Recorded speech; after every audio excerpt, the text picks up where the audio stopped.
મિત્રો, આ આપણે ધમ્મ જળાશયનો બહારનો નજારો જોયો. ચારે બાજુ પાણી છે. હવે અહીંયા એનો ગેટ છે, વિપશ્યના ધ્યાન કેન્દ્ર નિકોલ ધમ્મ જળાશય. આ ગેટમાંથી આપણે અંદર જઈશું અને આગળ શું વ્યવસ્થા છે, કયા બિલ્ડિંગ્સ છે, એની થોડી માહિતી મેળવીએ. તો અહીંયાથી આપણે અંદર જઈએ ખોલીને.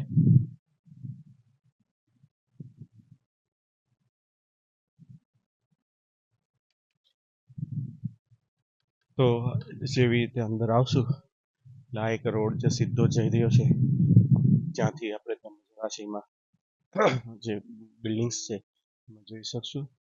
આ જે રોડ જે જઈ રહ્યો છે, અહીંયા ઓફિસ બની રહી છે ને સામે જે દૂરથી દેખાય છે જેને ધમ્મ હોલ કહેવાય છે, આગળથી વિશેષમાં એને હજી જોઈશું.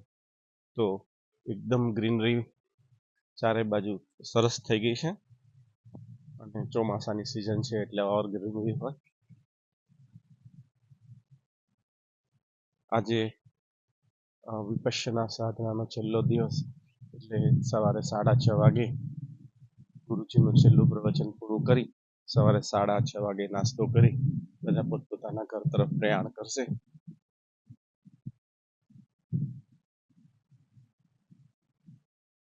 એકદમ લીલુંછમ ગ્રીનરીઝ ખૂબ પુષ્કળ છે. ચારે બાજુ ટ્રીઝ વાવી દેવામાં આવી છે.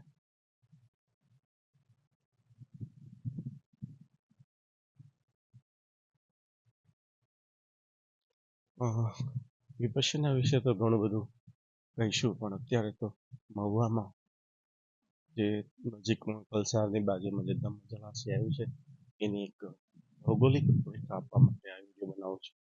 અહીંયા એક રૂમ છે. હવે આ જે રોડ અહીંયા ટર્ન લેશે, હજી કન્સ્ટ્રક્શન ચાલુ છે. ઘણા બધા બિલ્ડિંગ્સ બની રહ્યા છે, એની પણ એક રૂપરેખા આપશું. અહીંયાથી જે શિક્ષક હોય, ધર્મ શિક્ષક ધર્માચાર્ય, એમનો એક રૂમ હોય છે. અને અહીંયા એક રૂમ છે જેમાં ડિફરન્ટ સ્ટાફ રાખવામાં આવતું હોય છે. ચારે બાજુ લીલોતરી તો ચિક્કાર હોય છે અને હજી આ કન્સ્ટ્રક્શનમાં ચાલુ જ છે. તો આ એક હું કોર્નર પોઈન્ટ ઉપર ઊભો રહી અને બધી બાજુ જે વસ્તુ દેખાય છે આ સામે જે છે એ ધમ્મ હોલ છે. એમાં આશરે 100-150 સાધકો બેસીને સાધના કરતા હોય છે. સામે જે ગ્રીનરીની પાછળનું જે બિલ્ડિંગ છે એ ભોજનાલય છે કે જ્યાં પણ સાધકો બધાને રેગ્યુલર ચા નાસ્તો અને ભોજન લેવાનું હોય છે. એક ગાડી આવી રહી છે પોતાના સાથીને લેવા માટે. અને અહીંયાથી આ એક રસ્તો જે જઈ રહ્યો છે બતાવું તો સામે એક મેલ કોમન ટોયલેટ બાથરૂમ છે. આ એક જગ્યા છે, આ જે લોકેશન છે, અહીંયા આ બધા એક રૂમ છે. આ રૂમની અંદર ધમ્મસેવકો જે શિબિર કરવા માટે આવતા હોય એ લોકોને એક રૂમ ફાળવવામાં આવતા હોય છે. જોકે આ બધું હજી ઘણું બધું અંડર કન્સ્ટ્રક્શન છે એટલે ચાલી રહ્યું છે બધું.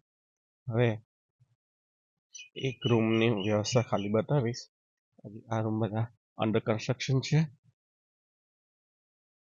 એક રૂમની વ્યવસ્થા બતાવું કે જે રૂમની અંદર ફર્નિચરમાં એક પલંગ હોય, પછી બાથરૂમ સેપરેટ હોય, ટોયલેટ બાથરૂમ, પછી એમાં એક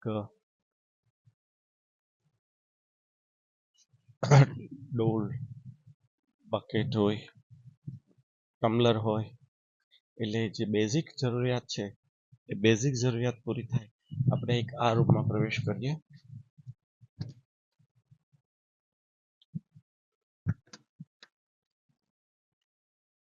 આ રૂમની અંદર આ રીતે એક નાનકડું ટેબલ, એક પલંગ હોય, એની પર ગાદલું હોય, બારી હોય અને એક ટોયલેટ બાથરૂમ હોય.